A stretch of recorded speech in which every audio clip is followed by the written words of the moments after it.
부족한 제가 설교하게 돼서 죄송합니다. 빈말로 한 말은 아니고 정말 제가 한국 목사님 설교를 들으면서 정말 참 좋은 설교구나 하는 생각을 했고 우리 자녀들이 이 교회에서 말씀을 듣게 된 것이 얼마나 큰 축복인가 이런 생각을 했습니다. 제가 평소에도 목소리가 안 좋습니다만 어제 좀 목이 좀 쉬어가지고 듣기 괜찮겠습니까? 우리 마이크 볼륨을 조금만 높여주시면 감사하겠습니다. 오늘 제가 민수기를 설교하지만 우리 배경을 이해하는 것이 도움이 되기 때문에 창세기부터 약간의 흐름을 말씀을 드리겠습니다. 창세기, 출애굽기, 레위기, 민수기, 신명기 이 5권을 우리가 아는 바처럼 모세 오경이라고 말합니다. 지금은 5권의 책으로 나눠져 있지만 본래는 한 권의 책이 있을 가능성이 높습니다. 왜 그러냐면 창세기 다음에 나오는 책이 출애굽기인데 출애굽기에 제일 처음에 나오는 단어가 우리말 성경은 번역되어 있기 때문에 그렇습니다만 히브리 말로 와우인데 그리고입니다.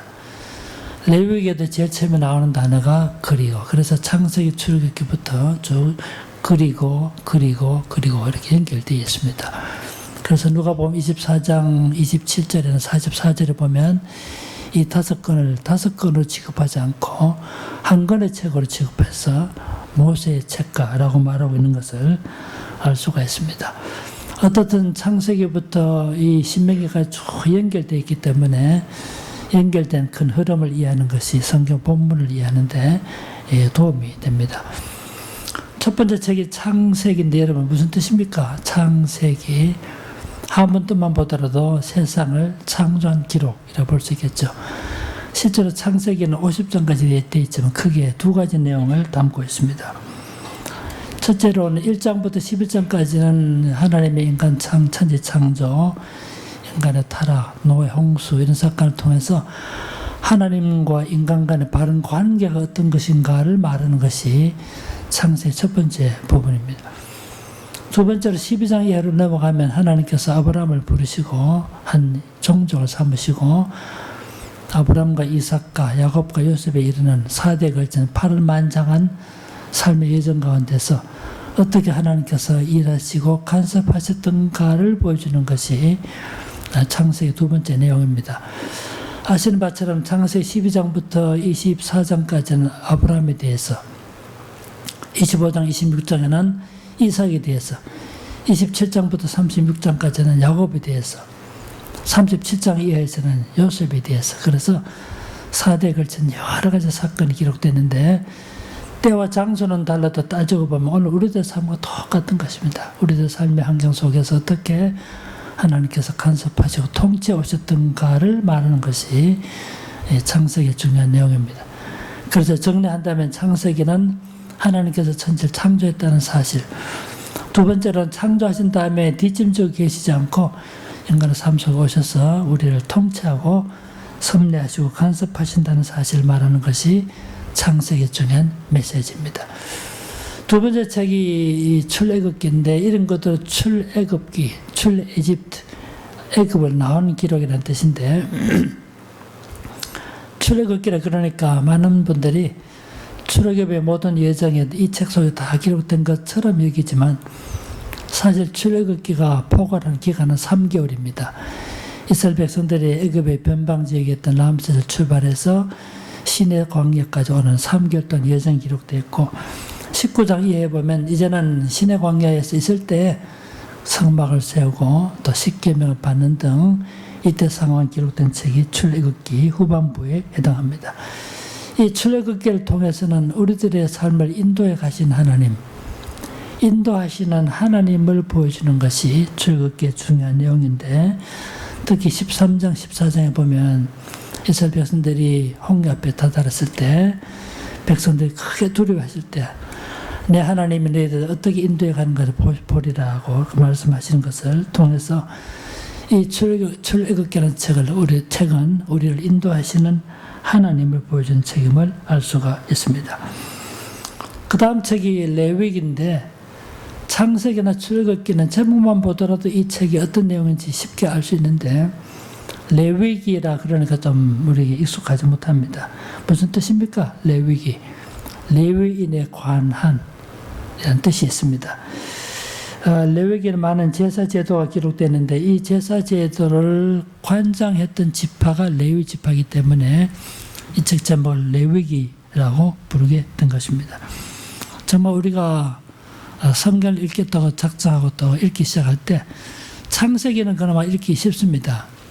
출애굽기도 일종 의무감 때문에 쉽게 읽게 되지만 레위기를 읽으려고 그러면 도대체 무슨 말인지 이해하기 어려워서 중도에 포기한 일이 많습니다.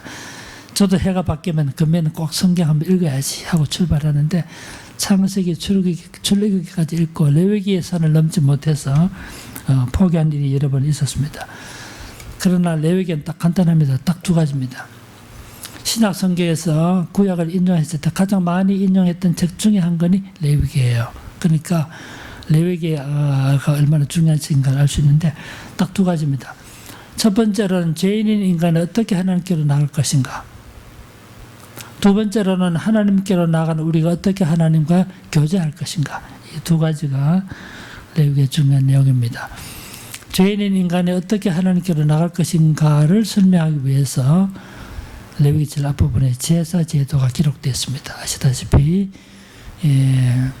번제를 비롯한 5가지 제사 제도인데 따지고 보면 이것은 죄인인 인간이 하나님께로 나가는 통로를 제시한 것이라고 볼 수 있습니다. 여러분, 번제가 무슨 제사입니까? 여기는 여러분들은 잘 아시겠죠? 한국의 젊은 사람들은 한문을 모르니까 번제 무슨 뜻인지 모릅니다. 차라리 영어는 쉽죠. burnt offering이니까 태워서 드리는 제사인데 번제할 때 번이라는 말은 한문으로 태울 번자입니다. 태울 번, 구울 번. 그래서 희생제물을 완전히 태워서 향기가 위로 올라가게 해서 드리는 그 제사를 번제라 그럽니다. 동물을 완전히 태운단 말은 완전한 헌신을 의미하는데 어떻든 죄인인 인간이 어떻게 하나님께로 나갈 것인가를 가르치는 것이 레위기의 첫 번째 부분입니다. 번제 하시니까 이러면 이제 아시겠죠? 근데 한국의 대학생들은 한문 잘 몰라요. 심지어는 유비무환이 무엇이냐 물었더니 유비무환 이 글자는 알았던가 봐요. 유비무환 비가 오니 환자가 안 오네 뭐 이렇게 하더라고요. 고진감래가 무슨 뜻입니까, 여러분? 고진감래 우리는 다 알지만 고진감래 고생을 진탕하고 나니 감기가 오네 뭐 이런 식으로 우리 부산에서 실제로 있었던 이야기인데요. 젊은 대학생 친구가 식당에 음식을 먹으러 갔어요. 근데 식당 주인이 요즘 젊은 사람들 한번 모른다고 사자성어를 가르치려고 매일마다 다른 사자성어도 걸어놨는데 그날 식당에 가니까 그 사자성어가 새옹지마 아시죠? 경계새, 늙은이 옹, 갈지, 말마, 새옹지마인데 둘이 쳐다보니까 한번을 모르겠거든. 특히 여자친구가 보니까 앞에 두 사람 모르겠는데 뒤에는 쉬우니까 지만은 알겠는데 앞에는 잘 몰라요. 그래서 남자친구한테 물었습니다. 오빠 지금 무슨 글자야? 남자친구가 잘 모르겠으니까 모르면 모른다면 될 텐데 저거 남기지 마. 그날 음식을 시켜서 남기지 않고 다 먹었다 그럽니다. 번제란 이 제사 제도를 통해서 희생 제물을 통해서 주님께 하나님께 나간 방도를 설명함으로써 먼 훗날 이루어질 예수 그리스도의 대속을 설명한 것입니다. 레위기의 두 번째 부분이 하나님께로 나가는 우리가 어떻게 하나님과 교제할 것인가. 제가 우리 교제라고 말하면 기도 열심히 하는 거 물론 하나님과 깊은 교제죠. 성경 말씀 읽고 묵상하는 거 물론 하나님과 교제입니다. 그러나 이것보다 더 중요한 교제는 하나님의 말씀대로 사는 것입니다. 그래서 레위기 후반부에 보면 지금은 이스라엘 백성들이 광야에 있지만 약속의 땅 가나안 땅에 들어가면 이렇게 사십시오라는 여러 가지 삶의 규례가 기록된 것이 레위기 후반부의 내용이에요.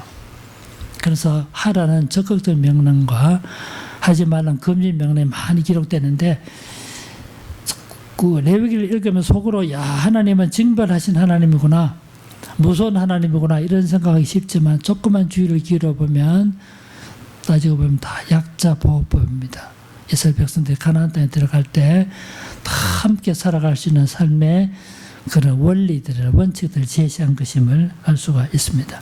여러분 아시죠? 한 가지 예를 들어 보면 가나안 땅에 들어가서 농사를 지을 때 추수한 것을 다 걷어들이지 말고 일부러 보리 이삭을 다 걷어들이지 말고 일부를 남겨두고, 포도원에 과일을 딸 때도 다 따지 말고 일부를 남겨두고, 무화과 나무에 과실을 딸 때도 일부를 남겨두게 하신 이유는 토지를 소유하지 못한 사람들, 가수원에 없는 사람들, 포도원에 없는 사람들도 그 추수에 동참하게 하시는 하나님의 마음이 드러난 것입니다.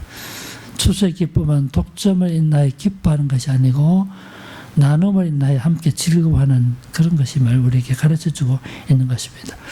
제가 하다 보니까 생각이 나는데, 여러분 펄벅 아시죠? 펄벅에서 한국을 몇 번 방문했는데, 이번에 제일 처음에 왔을 때 그때 가을 거리를 하고 그 소달구지에다가 추산 그 배를 싣고 다 돌아오는데, 주인이 자기는 혼자 빈 몸으로 걸어가지 않고 주인도 지게를 지고, 동물에 가면 과도한 짐을 지우지 않고 주인도 지게를 지고 가는 그 모습을 보고 펄벅이 많은 감동을 받았다 그럽니다. 야, 한국인들이 말 못한 동물에 가면 과도한 짐을 지우고 그렇게 살지 않고 자기도 짐을 지고 가는 그 모습에서 한국인은 넉넉한 그런 모습을 보았다 그래요. 펄벅이 두 번째 한국을 방문했을 때, 그때도 가을이었는데, 그때 안강에서 경주로 가고 있는데, 가다 보니까 그 당시 농촌에 한국인 집 안에 감나무가 있었대요. 그런데 감나무인데 감을 다 따지 않고 일부 남겨둔 거예요. 펄벅이 물었습니다. 그때 조선일보 이규태 논술위원하고 같이 갔는데, 야, 왜 저 감을 다 따지 않고 남겨두었습니까? 이규태 씨 그랬다 그러잖아요. 이거는 저게 까치밥입니다. 겨울에 새들도 함께 먹게 하기 위해서 남겨둔 것이라는 그 말을 듣고 펄벅이 큰 감동을 받았던 말을 들은 적이 있는데, 실제로 레위기 후반부에 기록된 내용을 들어보면 다 가나안 땅에 가서 부한 사람이나 약한 사람이나 가난한 사람이나 함께 살아갈 수 있는 그런 사회 이념을 그렇게 드러내기 위해서 이렇게 행하도록 명한 내용이 레위기 후반부입니다. 출애굽기까지는 이동의 책이었지만 레위기는 사실 정착한 가운데 1년 동안 있을 때 하나님께서 주신 율례가 기록되어 있고, 그 다음에 보면 민수기인데, 이제 민수기란 말은 여러분 무슨 뜻입니까? 민수기. 한문만 보더라도 민수기, 백성들의 수에 관한 기록이다, 이렇게 볼 수 있겠죠. 영어책 제목이 더 쉽습니다. Numbers, 수들. 이 책을 민수기라 부르게 된 것은 이스라엘 백성들이 시내 광야를 출발해서 38년 지나면 모압 평지에 도착합니다. 그런데 시내 광야를 출발할 때 인구조사 한 번 했고, 38년 지난 다음에 모압 평지에 와서 인구조사합니다. 두 차례의 인구조사가 기록된 책이기 때문에 이 책을 민수기라고 부르게 된 거예요. 그런데 민수기 1장에 보면 시내 광야를 출발할 때 인구조사가 나오고, 38년 지난 다음에 모압 평지 왔을 때 민수 26장인데 민수 26장에도 인구조사가 나와요. 이 책의 제목을 민수기라 한 걸 보면 이 인구조사가 얼마나 중요한 것인가를 암시하고 있는데, 우리 한번 살펴보고 지나가겠습니다. 여러분 민수기 1장을 한번 보십시오. 민수기 1장에 보면 이스라엘 백성들이 시내 광야에서 1년을 체류하고 다시 여행을 출발할 때 그때 인구조사를 명했음을 알 수가 있습니다.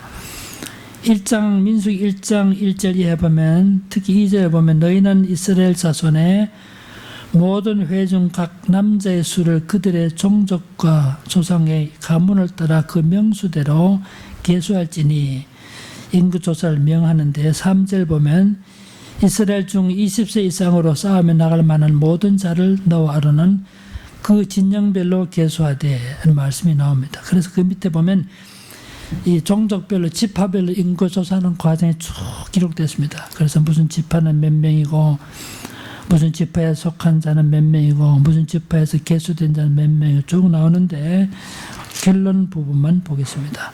여러분 46절을 보십시오. 1장 46절에 보면 통계가 나와 있습니다. 계수된 자의 총계는 60만 3,550명이었더라. 야, 여기 아주 중요한 정보가 있습니다. 이스라엘 백성들이 1년 동안 시내 광야 체류한 다음에 다시 여행을 출발할 때 60만 3,550명이었어요. 그리고 나서 38년이 지난 다음에 모압 평지에 도착했을 때가 26장이니까 우리 26장으로 가봅시다.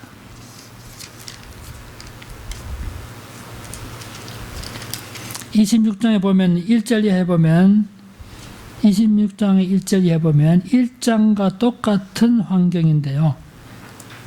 1장에서 명했던 것과 똑같이 또다시 인구조사를 명합니다. 26장 2절을 보겠습니다. 이스라엘 자손의 온 회중의 총수를 그들의 조상과 가문을 따라 조사하되 이스라엘 중 20세 이상으로 능히 전쟁에 나갈 만한 모든 자를 계수하시니 모세와 제사장 엘리야살이 여리고 맞은편 요단과 모압 평지에서 그들에게 전하 이르되, 그래서 계수하도록 명하셨고 그 내용이 쭉 기록되는데 마지막 결론 부분을 보겠습니다. 51절을 보십시오.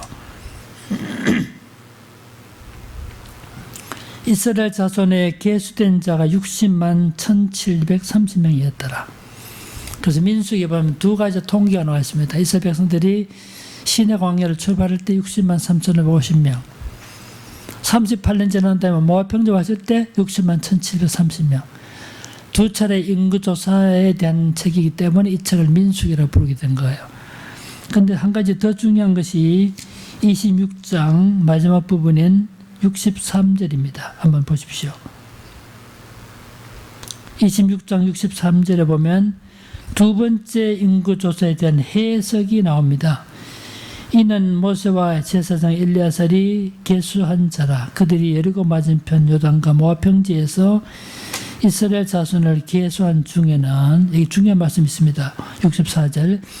모세와 제사장 아론이 시내 광야에서 계수한 이스라엘 자손은 한 사람도 들지 못했으니 이는 여호와께서 그들에게 대하여 말씀하시기를 그들이 반드시 광야에서 죽으리라 하였습니다.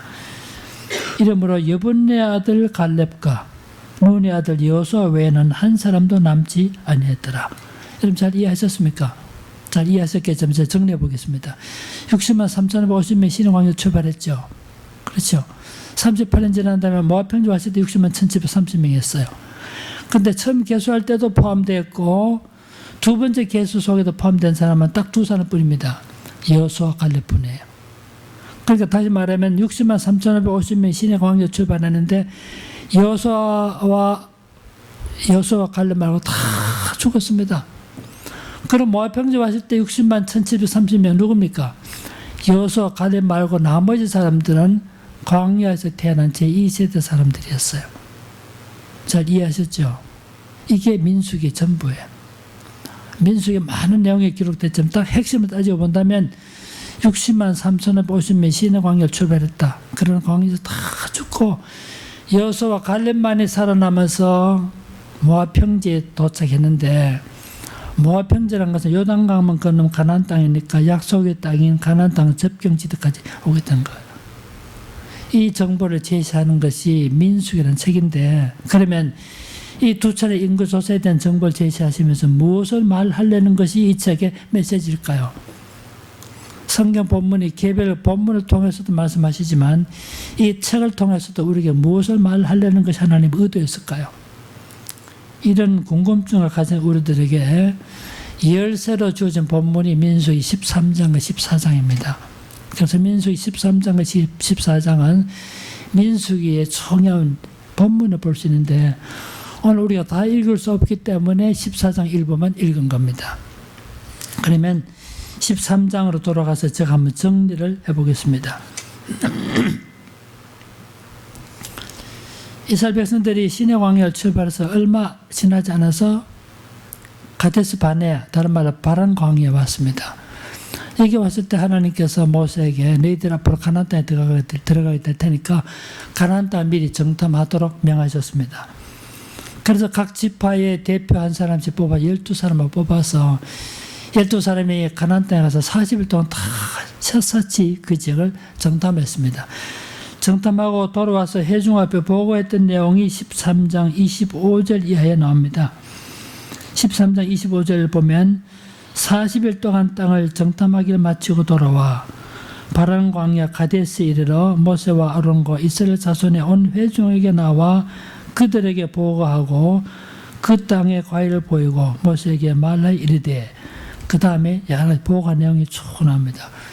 12사람이 40일 동안 가나안 땅을 다 정탐했습니다. 그 보고 내용을 보면, 즉 13장 27절 이하 보면 나오는데, 그 당시 거주민의 상황, 종족의 분포도, 토지의 비옥도, 군사적 상황 다 보고했습니다. 보고가 나서 결론이, 그 땅에 가보니까 과연 젖과 꿀이 흐르는 것은 사실이지만 그 땅 거민은 강하고 성읍은 견고하기 때문에 우리가 그 땅을 도저히 취할 수 없습니다. 그러니까 모든 것을 포기하고 애굽으로 돌아갑시다 하는 것이 12사람 중에 10사람의 보고였고, 나머지 2사람이 했던 여호수아 갈렙은 우리가 그 땅 가보니까 정말 젖과 꿀이 흐르는 땅인데, 우리가 보기에는, 우리 스스로 보기에도 그 땅 사람들에 비해서 우리가 체격이 작기 때문에 메뚜기에 지나지 않지만 그럼에도 불구하고 그 땅을 취할 수 있습니다 라고 하는 상반된 보고를 합니다. 이 상반된 보고가 저들의 운명을 결정했습니다. 가나안 땅을 정탐하고 와서 그 땅을 도저히 취할 수 없다고 봤던 사람들, 그들은 광야에서 다 죽었습니다. 그러나 여호수아와 갈렙만은 살아남아서 약속의 땅인 가나안 땅에 들어갈 수 있게 된 것입니다. 여러분, 그래서 민수기 13장, 14장이 민수기 전체 해석한 중요한 열쇠라고 볼 수 있어요. 그런데 오늘 우리가 해결해야 될 중요한 숙제는, 과제는 12사람이 똑같이 가나안 땅을 정탐했는데 무슨 근거를 가지고 여호수아와 갈렙만은 그 땅을 능히 취할 수 있다고 보았을까요? 여러분 한번 생각해 보십시오. 똑같은 걸 보고 왔습니다. 정말 그 땅의 비옥도도 봤고요, 그 땅의 종족의 분포도도 봤고, 특히 군사적 상황을 봤습니다. 오늘 성경 기록되는 그 땅에 가보니까 성읍은 견고하고 그 땅 거민은 강하고, 우리는 사막을 거쳐가는 나그네 지나지 않는데 가나안 땅에 사는 사람들은 다 아주 장된 체구를 갖고 있기 때문에, 마지막 절에 보면 33절이죠. 네피림 후손 아낙 자손을 보았는데, 네피림이라는 말은 성경 2번밖에 안 나온 단어예요. 신체가 장된 체구를 가르치는, 체구의 사람을 가르치는 것을 보는데, 네피림 후손 아낙 자손을 보았는데, 우리 보기에는 체구가 보더라도 우리는 메뚜기 지나지 않는데 어떻게 그 땅 거민과 싸워서 이긴단 말입니까? 그러니까 모든 걸 포기하고 다시 애굽으로 돌아가자는 것이 다수의 주장이었고, 이 보고에 대한 반응이 14장 1절 이하에 기록됐습니다. 온 회중이 소리를 높여 부르짖으며, 우리에게 장제가 없어서 우리를 이곳까지 데려왔습니까? 다시 애굽으로 돌아갑시다 보고했던 것입니다. 그런데 무엇 때문에, 무엇을 받길래 여호수아 갈렙만은 능히 이길 수 있다고 보았을까요? 이게 오늘 우리가 해결해야 될, 풀어야 할 숙제라고 볼 수 있습니다. 어떤 해석자는 이렇게 말하는 것을 들은 적이 있습니다. 10사람의 보고자와 달리 여호수아와 갈렙이 능히 이길 수 있다고 보고했던 것은 여호수아와 갈렙이 적극적인 사고를 했기 때문이다. 긍정적인 사고를 했기 때문이다. 이렇게 말하는 것을 들은 적이 있습니다. 그러니까 우리도 모든 일에 긍정적이고 적극적이어야 한다. 제가 그 말이 100% 완전히 틀렸다고 말하지는 않지만 정확한 해석이라고 볼 수는 없습니다. 여러분, 여호수아와 갈렙이 가졌던 확신의 근거가 단지 심리적인 것은 아니었습니다. 분명한 합리적인 근거가 있었기 때문에 여호수아와 갈렙은 능히 그 땅을 취할 수 있다고 본 것입니다. 그러면 여호수아와 갈렙은 무엇 때문에, 무엇을 봤길래 그 땅을 능히 취할 수 있다고 보았을까요? 따지고 보면 한 가지지만 저는 3가지로 나누어서 한번 말씀을 드리고자 합니다. 이 점이 14장에 잘 기록되는데, 먼저 첫 번째 14장 8절을 한번 보십시오.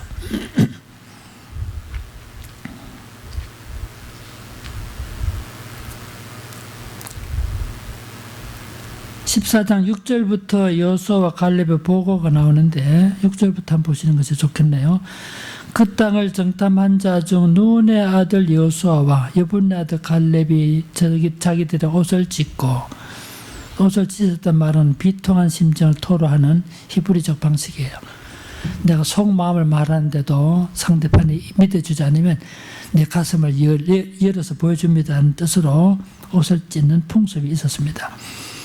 그리고 나서 한 말이 7절 이하인데, 이스라엘 자손의 온 회중에게 말라 이르되, 우리가 두루다니며 정탐한 땅은 심히 아름다운 땅이라. 여호와께서 우리를 기뻐하시면 우리를 그 땅으로 인도하여 들이시고 그 땅을 우리에게 주시리라. 이는 과연 젖과 꿀이 흐르는 땅이니라.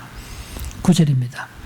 다만 여호와를 거역하지 말라. 또 그 땅 백성을 두려워하지 말라. 그들은 우리의 밥이라. 그들의 보호자는 그들에게서 떠났고. 여기 중요한 말씀이 있죠. 여호와는 우리와 함께 하시느니라. 여기 중요한 말씀이 있습니다. 여호수아와 갈렙도 남들과 똑같은 걸 봤지만 능히 이길 수 있다고 봤던 중요한 판단의 근거는 하나님께서 우리와 함께 하신다는 그 확신 때문에 사람의 눈으로 볼 땐 도저히 극복할 수 없는 그런 현실이었지만 능히 그 땅을 이길 수 있다고 본 것입니다. 때로 우리도 이 땅을 살아갈 때 때로는 어려운 일도 당하고 내 힘으로 해결할 수 없는 그 난간에 부딪히기도 하고 예상하지 못했던 아픔을 경험하기도 하고 사업에 실패하고 혹은 시험에 떨어질 수도 있습니다만 그럼에도 불구하고 낭망치 않을 수 있는 한 가지 근거는 하나님께서 우리와 함께 하신다는 확신입니다. 이 땅 살아갈 때 때로는 어렵고 힘겨운 일이 있더라도 하나님께서 함께 하신다는 이 믿음으로 살아가시는 여러분들 되시기를 바랍니다. 두 번째로 여호수아와 갈렙이 가졌던 확신이 11절입니다. 14장 11절. 여호와께서 모세에게 이르시되 이 백성이 어느 때까지 나를 멸시하겠느냐. 내가 그들 중에 많은 이적을 행하였으나 어느 때까지 나를 믿지 않겠느냐. 내가 전염병으로 그들을 쳐서 멸하고 내게 그들보다 크고 강한 나라를 이루게 하리라. 여기 말씀이 기록되어 있습니다. 11절 특히 보면 내가 여러 차례 너희들에게 이적과 기사를 보여줬는데도 불구하고 어느 때까지 나를 믿지 않겠는가. 이게 무슨 말입니까? 이스라엘 백성들이 출애굽해서 지금 모여있는 이 가데스 바네아 바람 광야까지 오기까지만 하더라도 여러 차례 이적과 기사를 보여줬는데 내가 여러 차례 이런 이적과 기사를 행했는데 그럼에도 불구하고 언제까지 나를 멸시하겠느냐 하는 책망의 말씀이 11절의 말씀이에요. 이걸 달리 말하면 여호수아 갈렙은 지금 눈앞에 어려운 현실이 전개되고 약속의 땅이라고 불리는 가나안 땅에 가보니까 정말 인간의 힘으로 극복할 수 없는 현실이긴 하지만 과거에 우리를 인도했었던 그 동일하신 하나님이 앞으로도 우리를 인도해 주실 것이라는 그 확신 때문에 우리는 그 땅을 능히 취할 수 있다고 본 것입니다. 이스라엘 백성들이 홍해를 건널 때도 여러분 자기들 힘으로 건넜습니까? 하나님께서 기적적으로 그 강을 건너게 하시지 않았습니까? 어두운 밤길 헤쳐갈 때 하나님께서 불기둥을 통해서 그 밤길 헤쳐가 하셨고 무더운 사막길 헤맬 때 구름 기둥으로 그 더위를 피하게 하셨고 물이 없어 목말할 때 바위를 쳐서 물을 내주셨습니다. 과거에 그렇게 우리를 인도하셨던 그 동일하신 하나님이 앞으로도 우리를 인도해 주실 것이라는 그 확신 때문에 여호수아와 갈렙은 능히 이길 수 있다고 판단했던 것입니다. 우리도 때로 가다 보면 똑같은 어려운 일을 당하고 환난을 당하게 되지만 여러분 과거에 우리를 인도하셨던 그 하나님은 앞으로도 우리를 인도해 가실 것입니다. 변함없이 우리를 인도하시는 동일하신 하나님을 신뢰하는 마음으로 언제나 주님 의지하시는 여러분 되시기를 바랍니다. 세 번째로는 오늘 본문에 보면 여호수아와 갈렙이 능히 이길 수 있다고 판단했던 세 번째 근거가 기록되어 있습니다. 14장 23절을 보십시오.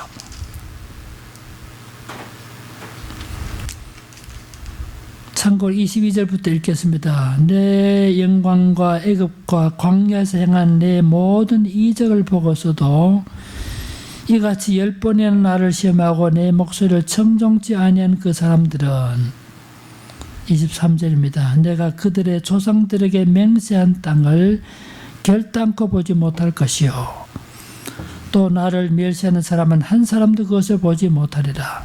그러나 내 종 갈렙은 그 마음이 그들과 달라서 나를 온전히 따랐은즉 그가 갔던 땅으로 내가 그를 인도하여 드리리니 그의 자손이 그 땅을 차지하리라. 여기 23절에 보면 중요한 말씀이 있습니다. 내가 그들의 조상들에게 맹세한 땅을, 여러분 가나안 땅인데 이 23절에 보면 가나안 땅이라고 말하지 않고 뭐라고 말합니까? 조상들에게 맹세했던 땅. 이미 가나안 땅은 이스라엘 백성들에게 주시겠다 약속했던 땅입니다. 같은 본문이 같은 내용이 30절에도 있습니다. 예분네 아들 갈렙과 눈의 아들 여호수아 외에는 내가 맹세하여 너희에게 살게 하리라 한 땅에 결단코 들어가지 못하리라. 여기도 보면 가나안 땅을 내가 맹세하여 너희에게 살게 하리라 했던 땅이라고 말하고 있습니다. 무슨 말입니까? 여호수아와 갈렙이 가졌던 확신의 근거는 이미 하나님께서 이스라엘 백성들에게 가나안 땅을 주시겠다고 약속했기 때문에 그 약속을 믿는 믿음 때문에 가나안 땅을 차지할 수 있다고 본 겁니다. 지금 우리는 한국인이기 때문에 그때 분위기를 잘 모를 수 있겠습니다만은 하나님께서는 여차례 이스라엘 백성들에게 가나안 땅을 내게 주겠다, 가나안 땅을 내게 주겠다 수없이 약속을 해왔습니다. 하나님께서 가나안 땅을 이미 주시겠다 약속했기 때문에 그 약속을 믿는 믿음 때문에 여호수아 갈렙은 설사 우리들의 눈앞에는 어려운 환경이 전개된다 할지라도 그 땅을 취할 수 있다고 본 거예요. 말하자면 여호수아 갈렙에게는 약속을 믿는 믿음이 있었던 것입니다. 그래서 오늘 본문에 보면 가나안 땅이라고 말하지 않고 약속한 땅이라고 말하고 있는 것입니다. 이미 하나님께서는 이스라엘 백성들에게 가나안 땅을 주겠다 약속했습니다. 그 약속을 믿는 믿음이 있었기 때문에 그 땅을 능히 취할 수 있다고 본 겁니다. 여러분 살아가면서 느끼지만 사람의 약속은 파기됩니다. 일생을 함께 하겠다는 결혼의 신상 약속도 파기되고 국가 약속도 파기되지만 하나님의 약속은 파기될 수 없는 약속입니다. 이미 하나님께서 가나안 땅을 우리에게 주시겠다 약속했기 때문에 사람의 능력으로는 그 땅을 취할 수 없다고 할지라도 그 땅을 주실 것임을 믿었던 것입니다. 이 약속을 믿는 믿음 때문에 여호수아 갈렙만은 38년의 세월이 지난 다음에 모압 평지에서 다시 만났고 그리고는 약속의 땅에 들어갈 수 있게 된 것입니다. 참고로 말씀드려보면 이스라엘 백성들에게 하나님께서 여러 차례 가나안 땅을 주시겠다 약속하시는데 제일 처음에 하신 약속이 창세기 17장 8절입니다. 제가 한번 찾아보겠습니다. 창세기 17장 8절에서 제일 처음으로 약속하셨고 계속해서 그 약속을 하셨습니다. 창세기 17장 8절에 보면 하나님께서 먼저 아브라함에게 약속합니다. 내가 너와 내 후손에게 내가 거류하는 이 땅 곧 가나안 온 땅을 주어 영원한 기업이 되게 하고 나는 그들의 하나님이 되리라. 이미 오래전에 하나님은 아브라함에게 가나안 땅을 주시겠다고 약속하신 것입니다. 그 다음에 이삭에게도 똑같은 약속을 하시는데 그것이 창세기 26장입니다. 창세기 26장 3절에 보면 아브라함에게 약속하신 하나님은 이삭에게도 약속합니다. 이 땅에 26장 3절 이 땅에 거류하면 내가 너와 함께 있어 내게 복을 주고 내가 이 모든 땅을 너와 네 자손에게 주리라. 이 모든 땅은 가나안 땅을 의미합니다. 이 모든 땅을 너와 네 자손에게 주리라. 내가 내 아버지 아브라함에게 맹세한 것을 이루어 내 자손을 하늘의 별과 같이 번성하게 하며 이 모든 땅을 내 자손에게 주리니 라고 말씀하셨습니다. 이삭에게만이 아니라 야곱에게도 약속하시는데 그것이 바로 35장입니다. 창세기 35장만 보겠습니다. 창세기 35장 12절인데 아브라함과 이삭이 위해서 야곱에게도 말씀하십니다. 내가 35장 12절 아브라함과 이삭에게 준 땅을 내게도 주고 내가 내 후손에게도 그 땅을 주리라 하시고 보면 계속해서 그 땅을 주시겠다 약속했지만 눈앞에 작은 어려운 일이 전개되니까 이스라엘 백성들이 불신했습니다. 그들은 광야에서 다 죽을 수밖에 없었던 것입니다. 오늘 본문에서 중요한 가르침은 약속을 믿는 믿음이 얼마나 소중한지를 보여줍니다. 하나님께서 우리에게 여러 가지 약속의 말씀을 주셨습니다. 한두 사람이라도 내 이름으로 모이는 곳에 함께 하시겠다는 그 하나님의 약속은 파기될 수 없는 약속입니다. 하나님을 사랑하는 자 곧 그 뜻대로 부르심을 입은 자들에게는 모든 것이 합력하여 선을 이룬다는 약속도 파기될 수 없는 약속입니다. 이 땅에 살아가면서 우리도 똑같은 어려운 일과 환난을 당할 수 있지만 하나님 우리와 함께 하신다는 사실, 과거에 우리와 함께 하셨던 하나님은 앞으로도 우리와 함께 하신다는 사실, 우리를 향하신 하나님의 약속은 파기될 수 없는 약속이라는 사실, 이 사실을 믿고 때로는 기쁘고 때로는 즐겁고 때로는 환난을 당하고 때로는 공관을 당할지라도 낭망치 않고 주님을 의지하고 살아가시는 우리 모든 성도가 되시기를 주 이름으로 축복합니다. 기도하겠습니다.